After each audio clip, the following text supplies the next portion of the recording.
they bounce back. That's what they do. So we're excited about this week's challenge. When you look at the film, what looked fixable, I'd say, in the word for the offensive line? Oh, I think everything's fixable. It's just a matter of coming out here and working hard during the week and being exacting on game day. And as a staff, giving them the help that they need and putting them in the right position. And so we've all just got to do that. And if today was any indication of our mindset as a football team, I'm encouraged. But specifically with the line, what did you see that said, all right, we just need to do this? Specifically? Yeah. You want me to give away our game plan? No, it was some individuals that needed to play better. It was us as a staff putting them in a better position, maybe giving them some help when they were struggling. It was staying out of situations where they were able to pin their ears back and come after us, by having successful downs earlier. It was quarterback getting rid of the ball quicker sometimes, not drifting sometimes. It was receivers winning earlier. It was all those things. It's like it usually is. It's never one thing, especially when there's 10 of them.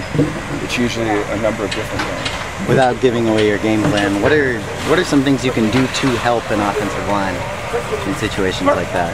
Well, I just said them. I think I just said all of them. Okay. Yeah, I just said it. You can run the ball. You can stay out of 3rd and long. You can offer them help by chipping or getting rid of the ball quicker. Things like that. So I think I was pretty clear there. What with your game plan can you tell us? I can't tell you anything. Obviously, you don't like to suffer a loss like that, but in a way, does that show you some of the flaws that you need to fix? Possibly? No, I think that every team has flaws. I think that, you look around the country, how many teams are undefeated right now? Arizona. Yeah. Something like that. It's just tough. It's tough business. What's encouraging to me is, like I said, is this team's impossible to discourage. We knew Utah was a very good team. They came out and they played us tough. And every team has flaws. We have flaws. Every team has flaws, and you've just got to work through them and work around them and find ways to improve on them. And that's what we do every day. That's what we come out here to do every day. We go in meetings and try to do it every day. There are no perfect teams in any competitive team sports. It's just impossible to have.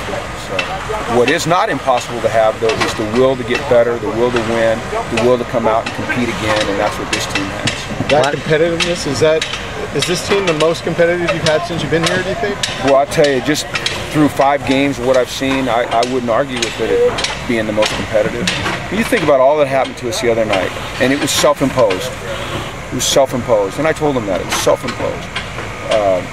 We still had a chance with 0 seconds on the clock to win that game, And there's a lot of teams that I've been involved with or seen or been around that would have folded the tent and gone home. And I never expected that we would do that, and we didn't. And that should give everybody just tremendous hope for the future. We're building a resilience here, a toughness, a hard mindset that is going to serve you well in today's competitive college football climate. It is competitive. You look at this week's games that are coming up around the country, and it's awesome.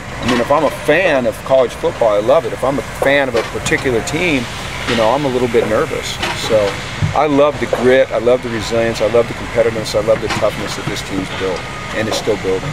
They're great to be around. They demonstrated it today. Like I said, they're impossible to discourage. You can't discourage them. They're just going to keep coming. I love it. A lot of guys talked about playing in their gaps, and I know you talked about guys going out of their gaps a little bit. Is that sometimes a product of having a lot of young linebackers? Those guys haven't necessarily been around all that. Sure, it could be that young defensive linemen and and we're a very young team still. You think about our offensive line. We started a redshirt freshman and 2 sophomores. That's a young line, and these are not excuses. These are just facts. Defensively, we start 2 sophomores, and then our linebackers are younger guys. And younger guys, because of lack of experience, are more prone to mistakes.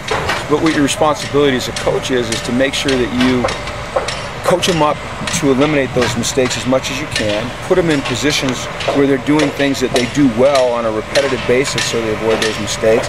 And then at some point, you just got to send them out there and let them play, and then hope that they don't repeat mistakes. And I think that our group takes tremendous pride in their preparation. I'm talking about coaches and players, and I think that we get better every week.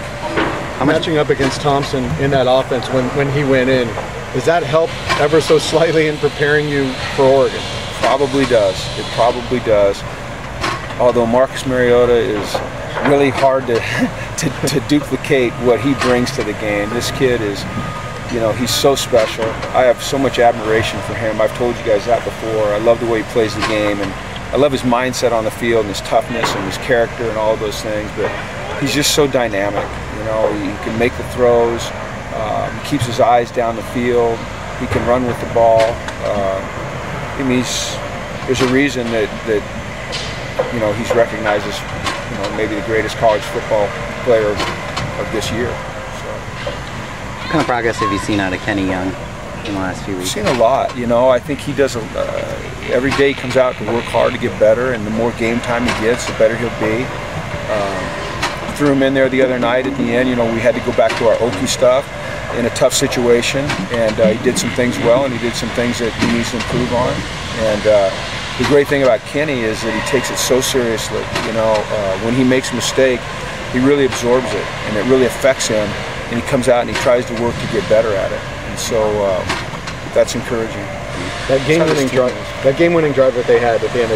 Is there anything, looking back on it now, tactically, you would have rather done defensively? Well, there always is. You know, I mean, they're really. It's like every call you make, you second guess whether it's successful or, you know, gives you problems. And I would say that that was the case with that drive. You know, you're always, as a coach, the very first thing you do after every game is you look at yourself and you go, okay, how can we put these guys in a better position to make plays?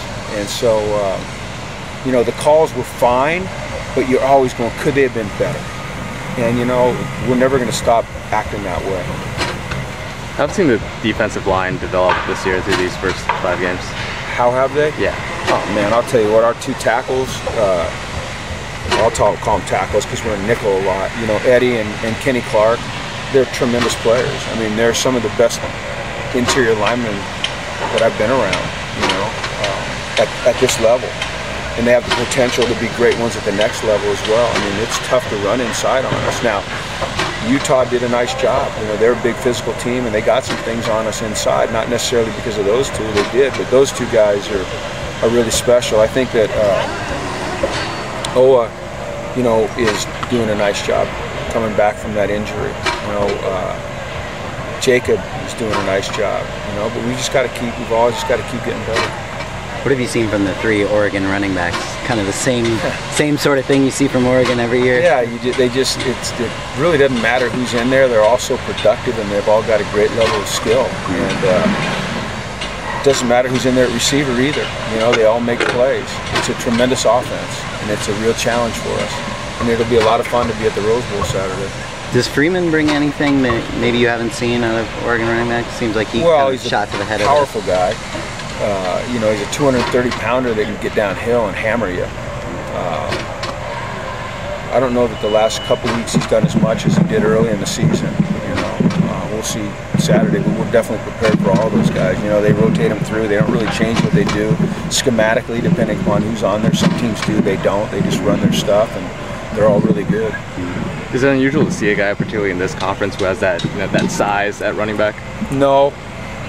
No, because he's got the other intangible, or the other tangibles: speed, quickness, excellent vision. He can catch the ball. You know, he can do all those things, just like Tyner can, like all their guys can. You know, good football players. Burst? Does he have burst? He has burst. They all have burst. Yeah, they've got a very explosive offense. We had no burst. Yeah, and I need to give a little burst. So, it'll be a great challenge, and our guys are excited for it. They really are. So, it'll be fun. Okay. Thanks, guys.